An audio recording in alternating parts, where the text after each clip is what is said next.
Okay, first and foremost, I am by no means in no way anything close to a mental health professional. I am not offering advice with this video. I am offering inspiration and maybe a little bit of entertainment. If you feel bleak and dark and things are not good, talk to a professional. If you would like, message me on Instagram and I can send you the phone number of somebody who you never even have to meet in person, but you can just park in the car somewhere, talk on the phone. If you actually have some real problems and you're not feeling right, talk to a professional. Do not just watch this video. So I just want to put that up front. If anybody disagrees with anything I say here, I'm not advising anybody. I'm just telling my own story. So these past few days, I've been seeing a lot of Instagram posts from barbers and stylists who are more or less kind of losing it. I mean, it's been, what, 2 or 3 weeks now of this like quarantine situation where we can't leave the house, we can't cut hair. And I think we reached a point where it's getting really hard to keep it together. And so I keep seeing videos of people crying and these long, sad posts about how bleak everything is. And I thought about maybe talking about this, even regardless of the pandemic situation. I thought about talking about this anyways, just because I know that in our industry, a lot of us struggle with depression and anxiety. And I think right now, with everything going on, it is so much easier to fall into these dark places and lose hope, more or less. I've been talking to a lot of barbers and stylists that I know, just phone calls and things, and so many of them live alone and have been isolated for 2 weeks and haven't seen another person, and this is just not good for us. And so I really feel compelled to want to talk about this, and it's actually going to be a really hard video for me to do because it's very, very personal, and it's a topic that I don't usually talk about, so it might not come out as smoothly as some of my hair topics. Like a lot of the stuff I say about hair, I've said 100 times, and so it just comes out nicely. But this video is not really intended to get likes or views. I don't expect to get a lot of either, but if I can just encourage 1 or 2 people who are maybe going through it right now, that's the point of this video. It'll make it worth the effort if I can just encourage anybody. Over the years, I've struggled with anxiety, I've struggled with depression, and it comes and it goes, and I've talked to professionals, and I've never been medicated or anything, but it's something that has affected my life greatly. Like my poor wife has had to put up with having like a broken husband, and I'm so grateful to say that in the last, I'd say 6 or 9 months, I've been on a really, really good upswing, and just everything's going great, and I don't want to say like I figured it out, but you know, I'm doing good. And going through this whole pandemic thing and looking at some of the legislature in place, like we can't cut hair, we can't go hang out, I see so many triggers throughout my days right now that would have killed me before, would have just had me fall apart. I would have been on drinking binges. I would have just been drinking through this whole thing. I would have been sleeping as much as possible just for no reason other than I wanted to time travel. And so if I go to sleep, it's like being dead without the commitment. And I recognize how I would have acted throughout this and how I would have felt throughout this, because I can remember those states of mind when I was like really bad in the depression and anxiety. So thinking about that, I'm like, man, I know that there's people out there who are going through what I know that I would have been going through, and that's why I want to do this video. I'm really, really glad to report that I've been coping pretty healthily throughout this. And so hopefully my own experiences and my own story can help you guys to kind of do the same. And again, this is not advice. This is just my own story for entertainment purposes. So here's something that I learned about depression as I was dealing with it. It's not just sadness. I mean, for people who have never dealt with it, they tend to look at depression and be like, oh, you're just sad, like just cheer up, you know? It's not sadness. Depression is more of like when you just give up on everything, big and small. Nothing motivates you anymore. You don't want to get out of bed for anything. You can't bring yourself to work on that project or do that task, even if all that task is brushing your teeth. You look at it and you go, well, why would I brush my teeth? What's the matter? What's it going to make a difference anyways? I'm quarantined in my house. Who cares if my breath is bad and my teeth are rotting out of my head? You just can't get the willpower to do anything. So depression, it's not like you're just bummed out. It's like, what's the point? What's the point of anything? What's the point of getting out of bed today? Why would I even put my shoes on? You just start to feel ineffective because even the things you know you can get up and do, like brush your teeth or do your hair or take a shower, like it's like, what's the point? And even big things. Like if you have the opportunity to go out and make $1 million, you'll sit there in depression and go, but why would I do that? What will $1 million do for me? There are people who have a lot of money and a lot of success who are also very, very depressed. And so it's not a matter of like, oh, well, I'm poor, so I'm depressed. It's like, no, there's something wrong in your life that makes you not have the will to do anything, big or small. And so I don't know if this is like all forms of depression. There's probably multiple kinds, but at least that's what I faced. Is I would go a week without showering and not realize it. And then my wife would be like, dude, you stink. And I'm like, oh, I forgot to shower again. And I would lay in bed just as late as I possibly could, and I couldn't get myself to get up and go down to the office or the salon or whatever. I just didn't care. Why would I go book a class and go make money? What am I even going to do with that money? It's just buy junk that I don't need, and what does it change? So like that's what depression feels like, is pointlessness. Everything is pointless. Everything is, you either feel like you can't do things, or the things you can do just aren't worth doing, if that makes sense.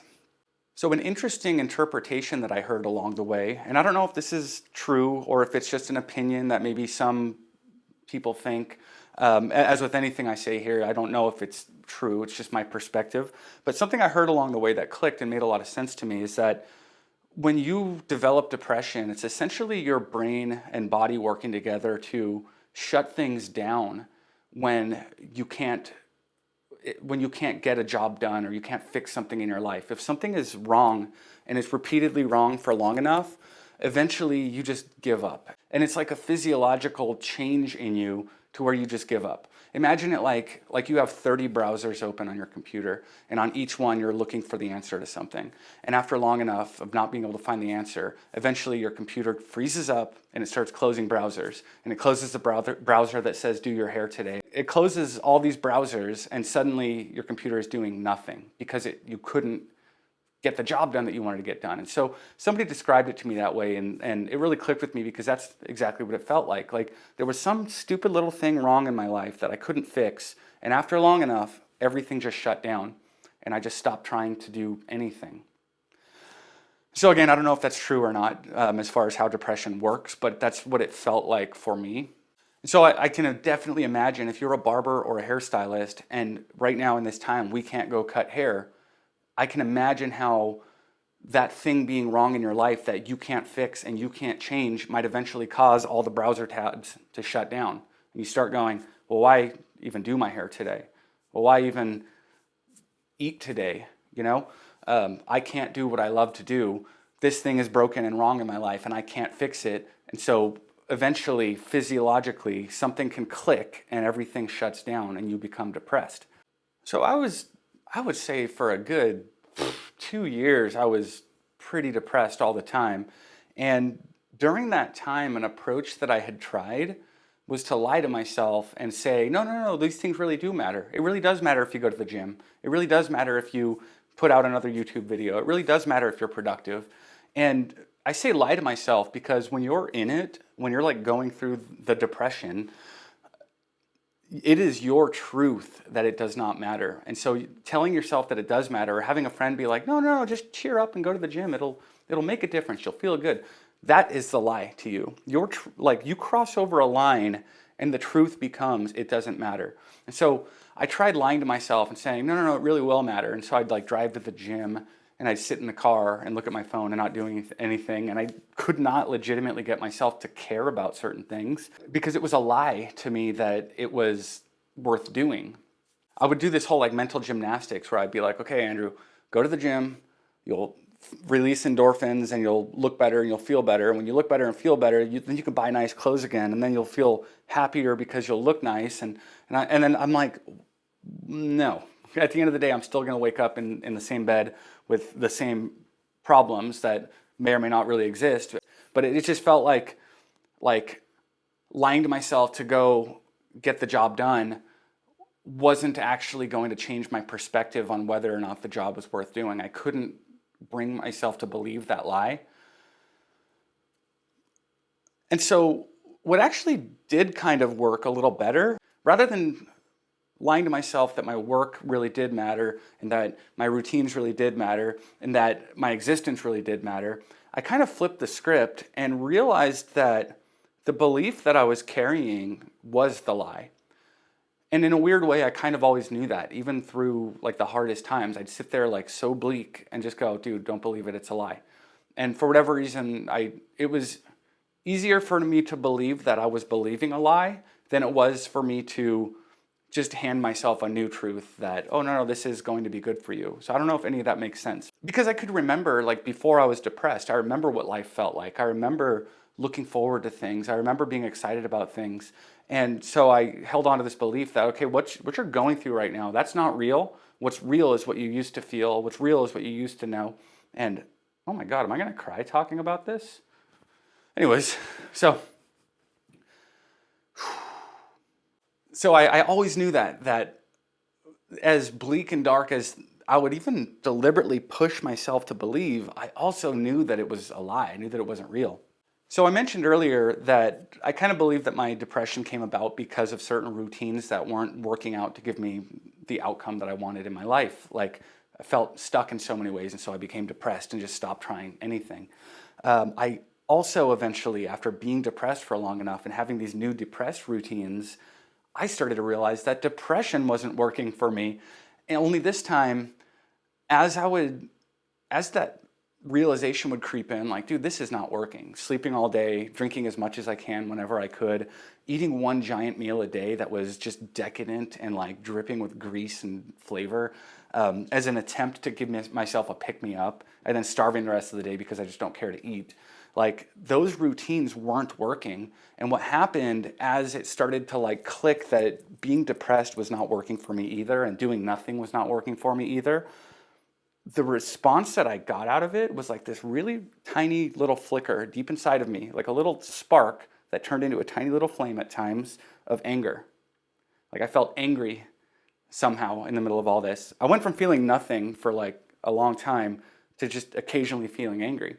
And at first this worried me. I was like, oh my gosh, anger is bad. I need to suppress this. I need to hide it. I can't tell anyone I'm angry. I can't do anything about it because anger is bad, right? Like abuse and violence comes from anger and horrible things come from anger. I shouldn't feel angry. But then I talked to somebody and I kind of heard this clearer definition that anger, much like I believe that the depression was my body's physiological response to ineffective routines, the anger was another physiological response, almost like hitting the NOS button to just give me a boost in energy, like emotional energy, to get the job done. And so it's almost like, I would say, people think like, oh, depression is sadness, and the opposite of sadness is happiness. So the opposite of depression is being happy. And I don't look at it that way. Like the way that I've experienced it is depression is not wanting to do anything. Anger is, I'm going to do this. I'm going to get this done. I mean, if you think about every movie you've ever seen, through the first half of the movie, the hero is gleefully attempting the task. And about 3/4 of the way through the movie, he fails, he gives up, he just doesn't want to do it anymore, he's depressed. And then he becomes angry. Something happens and he becomes angry, and he uses that anger to go kill the bad guy or save the world or whatever. Point being, I realize that anger isn't necessarily bad. However, if you're using anger to control anybody, hurt anybody, manipulate anybody, intimidate anybody, that's bad. But feeling angry in itself doesn't have to be bad. It's your body giving you a burst of energy to take care of business. And so I started taking these little flickers of anger. I would go out running and I would listen to Pantera like at full volume and just like punch the air while I was running, and I would just get angry about life. And I just took that little spark of energy that I got from my anger and would take the energy and put it toward something positive, something small, because even while I was angry, I was still depressed. And so I wasn't like motivated to go get stuff done. I was doing like the least possible in life. But I started off just making my bed. There's a book by Admiral William H. McRaven, And he has like lectures and things online. You should go look it up. But it's about making your bed. And he just basically describes if you make your bed, then at least you did like one thing in the morning and you started off your day right. You can feel good about it all day. And so I decided, like, with these little sparks of anger, I was like, you know what? I'm going to make my bed. And it's not that I was angrily making the bed. It's that the anger gave me the energy and the motivation to do something. And then I decided to make that something, just the small task of making my bed every morning. And as I would go back in my bedroom to get dressed or whatever else through the rest of the morning, I found, like, I feel really good when I look in my bedroom and it's like put together and the bed is made. So then around that time I was reading Jordan Peterson, and in his book he recommended, for people who suffer from depression, he recommended skipping carbs at breakfast. And at that time I was either skipping breakfast altogether or I was eating like donuts or whatever other carby, sugary thing for breakfast. And so he was saying that a breakfast high in fat and protein can like release things in your brain and cause you to feel better. And also, by not having that spike in your blood sugar that you later come down from, apparently it has a great deal of effect on your mental state. And so I started finding if I had like 4 or 5 eggs and a pile of bacon for breakfast, I felt really good on into the afternoon. And so I took that little spark, I used it to make my bed, and then I felt a little bit better for a little bit longer, and I used that energy to eat a solid breakfast, and then I used the good energy from that to start taking care of myself again. And I found that little stupid things, like I like to buy expensive facial cleansers. I don't use them regularly enough to have good skin or anything, but I find that if I use an expensive face scrub, I feel like $1,000,000. I feel like I have a secret weapon to win the day. And that just added to part of the positive routines that I was building off of this energy that I built off of this little flicker of anger that I found in the midst of my depression. Eventually I switched to, like, the no carb breakfast thing was working so well that eventually I just switched to no carbs ever. Like, I don't even eat vegetables now. It sounds crazy, but I've been on like a full carnivore diet for over 5 months. And I strongly believe that that was a huge factor in just sweeping out the rest of my kind of anxiety and depression. These days, like since I've been on this diet and doing all the little routine things that built off of that little angry spark, if I feel anxious, it's because I'm running late or it's because something's wrong. And I used to just feel anxious and depressed all the time, but now when I feel it, it's because something's happened and I should feel anxious. This all didn't happen overnight. Like, as all of this stuff was building and growing and my outlook was getting better and I just started feeling better for longer throughout the day, I definitely noticed that I started getting little sparks of joy throughout my day, to where for the first time in years I could be right where I was, I could be in the moment, and I could be happy to be there and not somewhere else mentally worrying about something, and not like I could just be in the moment, whether or not I had something to do, whether or not I was doing something worth doing, and I could just feel good. And it grew back very slowly, but it felt very much like when you skin your knee as a kid and you get a scab, and then eventually you start to feel like the new skin kind of growing under that scab, and the scab peels off and it's like, oh, I have new skin now. Like, it felt like that for my ability to just, I guess, smile again, like to feel good about things happening around me right then and there. And I no longer felt the need to drink in order to time travel or disappear temporarily or to detach. Like, I'm very much an introvert. I love coming and working in the office alone. And I found that, like, okay, well, if I can't be alone, I can drink, and then at least I'm not here. I'm somewhere over there. And so, like, my cravings for alcohol have like almost completely gone. Now if I drink a beer, it's because beer's good. But for a long time I would drink beer just because I wanted to, like I said, time travel. Like, it's 7 p.m. If I start drinking now, it can be 8 a.m. tomorrow, and I can move on to the next thing. Or like, I would drink just because I just didn't want to think. So those cravings have gone away. That really satisfied feeling that you get after a good meal, I kind of just feel like that all the time now. Like, that just, oh yeah, it's like euphoric. I want to say I'm not depressed anymore. I don't feel at all like I used to feel. And, you know, people who know me have said that in the last couple months, I'm like a different person. I've lost 40 pounds. And I don't know if that's directly related to all of this, but I do believe that stress causes us to hold on to weight. Anyways, point being, things are good. And that's how it happened for me. So I just really hope that, I'll reiterate, My story that I just told you here is not advice. I'm not telling you what to do. I'm not telling you how to deal with your problems. I'm not telling you how to fix your depression or anxiety. I'm just telling you how I did it for inspiration and entertainment. And again, if you need to talk to somebody, talk to somebody. Hit me up on Instagram and I can give you the phone number of somebody if you're interested. And just remember that the depression, that feeling, it's a lie. It's not real. It's temporary. And you will get over it. You will get through it. Pay attention for that little spark of anger to get up and do something. And when you feel that, just run with it. Thanks for watching.